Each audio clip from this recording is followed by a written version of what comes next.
ఇలాంటి వేదికల మీద మాట్లాడేటప్పుడు ఆచితూచి అంచనా వేసి మాట్లాడాల్సిన పరిస్థితులు. జస్టిస్ సుదర్శన్ రెడ్డి గారు నన్ను ఒక మాట అడిగినారు, ఎంత సమయం ఉందని. నేను ముఖ్యమంత్రిగా బాధ్యతలు చేపట్టినాక ఒక నిర్ణయం తీసుకున్నా. నాకంటే చిన్నవాళ్ళు ఉంటే సమయం నేను చెప్పాలి, నాకంటే పెద్దవాళ్ళు ఉంటే వాళ్ళు ఇచ్చిన సమయం అంతా కూర్చోవాలి అని. అందుకే మీరు ఎంతసేపు ఆదేశిస్తే నేను అంతసేపు ఉంటాను. మీరు ఈ సమాజానికి ఇవ్వాల్సిన సందేశాన్ని మీరు ఇవ్వండి. ఎందుకంటే ఈనాడు ఆ స్ఫూర్తి తగ్గుతా పోతా ఉంది.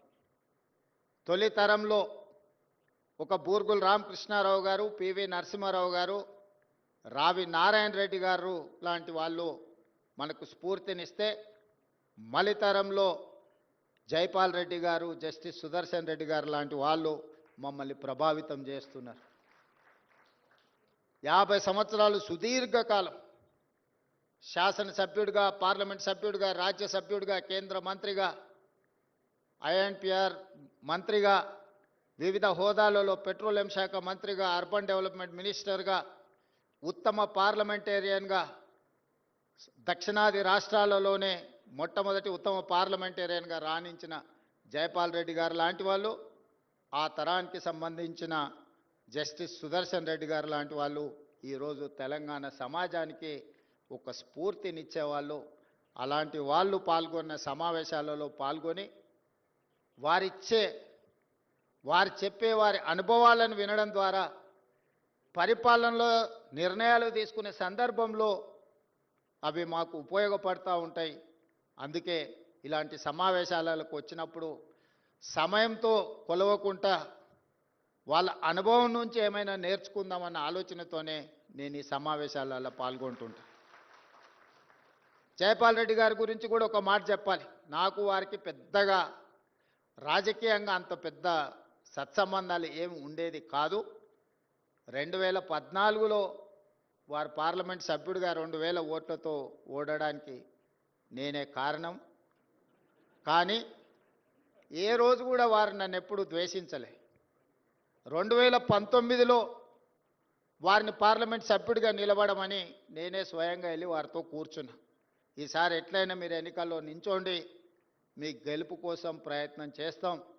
2014లో జరిగిన తప్పిదాన్ని 19లో సరిదిద్దాలనుకుంటున్నాం. మీరు పార్లమెంట్ సభ్యుడిగా పోటీ చేయండి.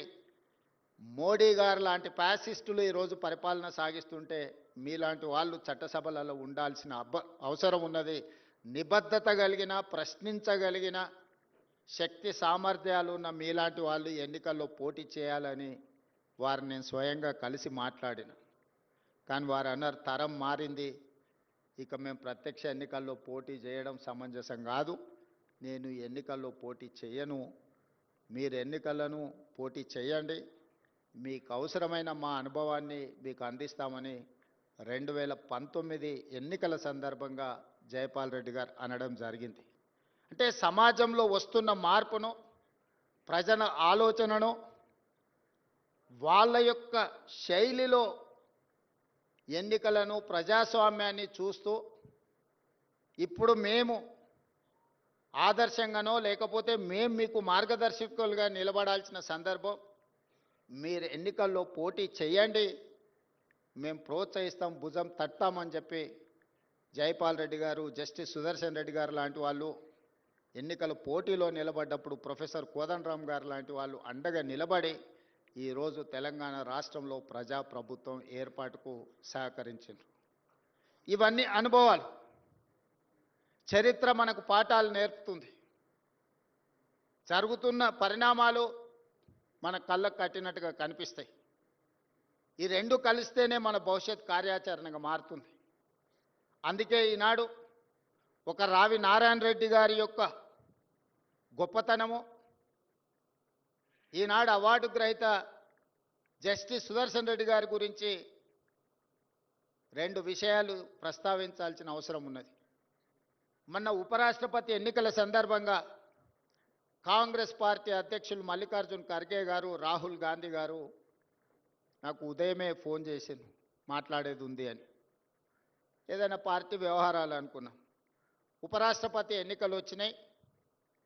ఈ ఎన్నికల్లో నరేంద్ర మోడీని అమిత్ షాను భయపెట్టాలి, నరేంద్ర మోడీ అమిత్ షాకు ఖచ్చితమైన గుణపాఠం చెప్పాలి అని వారు ప్రస్తావించారు.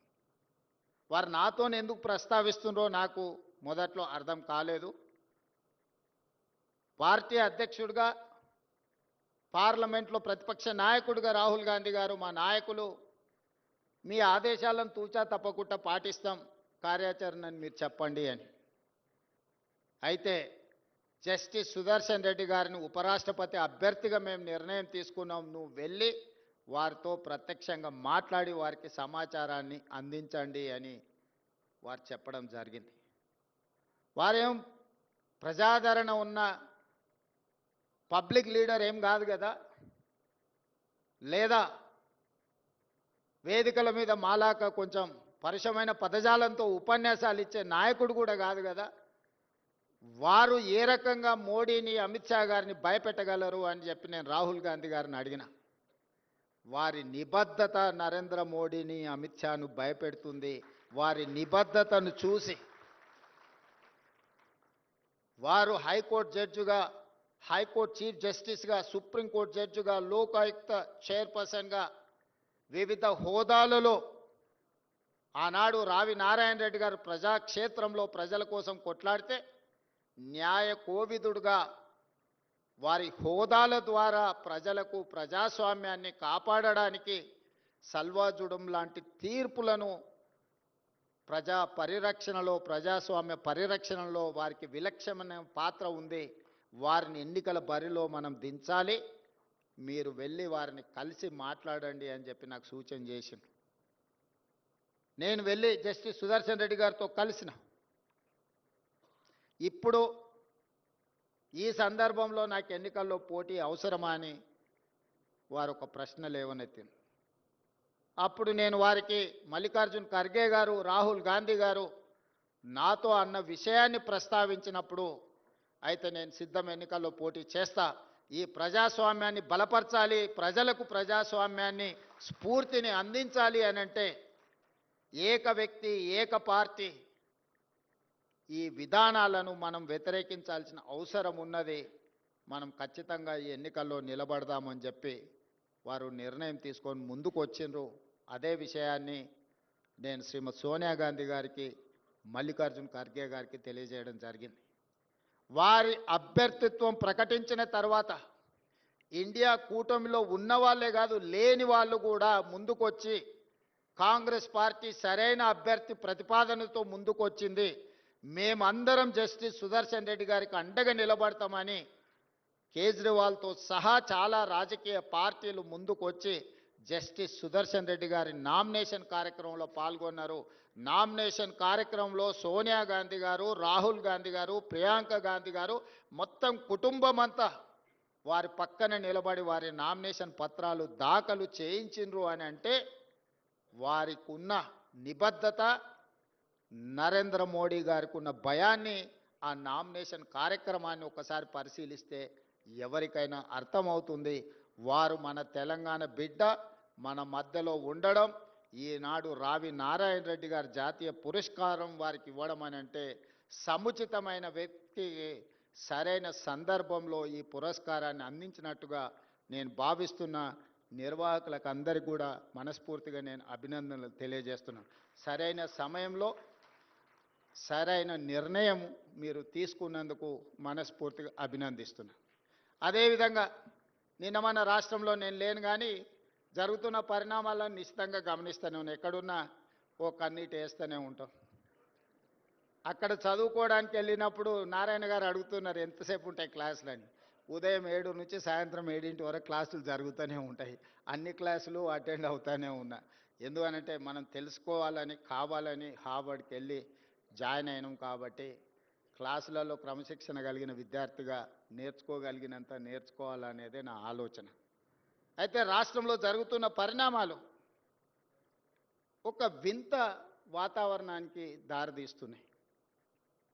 రావి నారాయణ రెడ్డి గారిని చూసిన తర్వాత, వారి కుటుంబాన్ని, వారి మన్మరాల్ని ఈ మధ్యకాలంలో కలిసిన తర్వాత, వారు చేసిన పోరాటం, వారు చేసిన త్యాగం, వారు నిర్వహించిన బాధ్యతలను చూసిన తర్వాత మరి ఇన్ని హోదాలు ఇన్ని బాధ్యతలు చేస్తే వేల కోట్ల రూపాయల ఆస్తులు ఉండాలి కదా, అంతస్తులు ఉండాలి కదా, ఏడంతస్తుల మేడలు ఉండాలి కదా అని నాకు అనిపించింది. ఎందుకంటే ఈ మధ్యకాలంలో కొంతమంది తెలంగాణ జాతిపిత అని వాళ్ళకు వాళ్ళే టైటిల్స్ ఇచ్చేసుకుంటారు. ఉద్యమకారుడు అనే పదాలు వాళ్ళే రాసేసుకుంటారు. చేసిన తప్పులకు పోలీసులు నోటీసులు ఇస్తే తెలంగాణ జాతిపితకు నోటీసు ఇవ్వడం అంటే మొత్తం తెలంగాణ సమాజానికే నోటీసు ఇచ్చినట్టు అంటారు. ఒక ఉద్యమకారుడిని ఈ రకంగా మీరు అవమానిస్తారా అంటారు.